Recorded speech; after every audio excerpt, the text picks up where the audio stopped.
కథ మన షిన్పాచి చిన్నప్పటి జ్ఞాపకాలతో మొదలవుతుంది. అక్కడ ఒక చిన్న పాప, ఒక అబ్బాయి ఆడుకుంటూ ఉంటారు. ఆ అబ్బాయి పేరు క్యుబే. క్యుబే ఏడుస్తుంటే షిన్పాచి అక్క ఓటే వచ్చి, సమురాయిలు ఎప్పుడూ బలంగా ఉండాలి, ఏడవకూడదు అని ధైర్యం చెబుతుంది. అప్పుడు క్యుబే ఆమెకు ఒక మాట ఇస్తాడు. అక్కడితో కట్ చేస్తే సీన్ ఇప్పుడు మన స్నాక్ స్మైల్ బార్లోకి మారుతుంది. అక్కడ మన మయోన్నైస్ పిచ్చోడు హిజికాటా కూర్చుని ఉంటాడు. పాపం, అతని చుట్టూ ఉన్న అమ్మాయిలంతా మన గొరిల్లా కొండో గురించి జోకులు వేస్తుంటే ఆయనకి చిరాకు వచ్చేస్తుంది. ఇంతలో అక్కడికి ఓటే వస్తుంది. హిజికాటా ఏదో సీరియస్ మ్యాటర్ చెబుదామంటే ఆమె మాత్రం, ఏంటి కొండో చాలక ఇప్పుడు నువ్వు కూడా నన్ను వెంటాడుతున్నావా? మీ షిన్సెంగుమి వాళ్లకి వేరే పనేం లేదా అని ఓ రేంజ్లో ఆడుకుంటుంది. అసలు విషయం ఏంటంటే, మన కొండో గారికి ఒక సంబంధం వచ్చింది. పై అధికారులు కుదిర్చిన పెళ్లి. కాని ఆ అమ్మాయి ఎవరో తెలుసా? పేరు బబుల్స్ సామా. చూడటానికి అచ్చం మన కొండో లాగే గొరిల్లా. సరే, గొరిల్లా లాగా ఉంటుంది కదా అనుకుంటే పొరపాటే, ఆమె నిజమైన గొరిల్లా.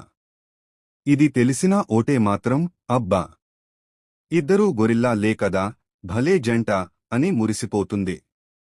కాని కొండో మనుషులు మాత్రం, మా నాయకుడిని కాపాడండి మహాప్రభో అని ఆమె కాళ్ల మీద పడతారు. ఇంతలో ఒక వింత అబ్బాయి అక్కడ ఎంట్రీ ఇచ్చి షిన్సెంగుమి వాళ్లని చితక్కొట్టేస్తాడు. అతనే యాగ్యూ క్యుబే.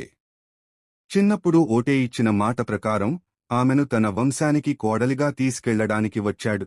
ఇక మన యోరోజియా గ్యాంగ్, గింటోకి, కగురా, షిన్పాచి రంగంలోకి దిగుతారు. అటు షిన్సెంగుమి, ఇటు మన గింటోకి టీం కలిసి ఓటేను రక్షించడానికి యాగ్యు భవనం మీద దాడి చేస్తారు. కాని అక్కడ ఒక వింత కండిషన్ ఉంటుంది. ప్రతి ఒక్కరూ ఒక మట్టి గిన్నెను శరీరానికి కట్టుకోవాలి. ఎవరి గిన్నె పగిలిపోతే వారు అవుట్ అన్నమాట. అక్కడ జరిగిన రచ్చ అంతా ఇంతా కాదు.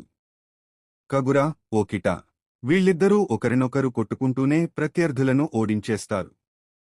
కగుర అయితే ఏకంగా ఓకిటా కాలు విరగ్గొట్టేసి అతన్ని ఒక ఆయుధంలా వాడి విలన్ గిన్నె పగలగొడుతుంది. హిజికాటా, తను కిటోజీ అనే కెచప్ పిచ్చోడితో ఫైట్ చేస్తాడు. మయోన్నైస్ వర్సెస్ కెచప్ అన్నట్టు సాగిన ఈ పోరాటంలో హిజికాటా తన తెలివితేటలతో గెలుస్తాడు.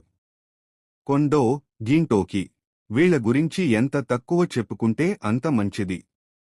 వీళ్లు యుద్ధం మధ్యలో టాయిలెట్కి వెళ్లి అక్కడ పేపర్ లేక ఇసుక అట్టతో పడ్డ పాట్లు చూస్తే నవ్వాపుకోలేం.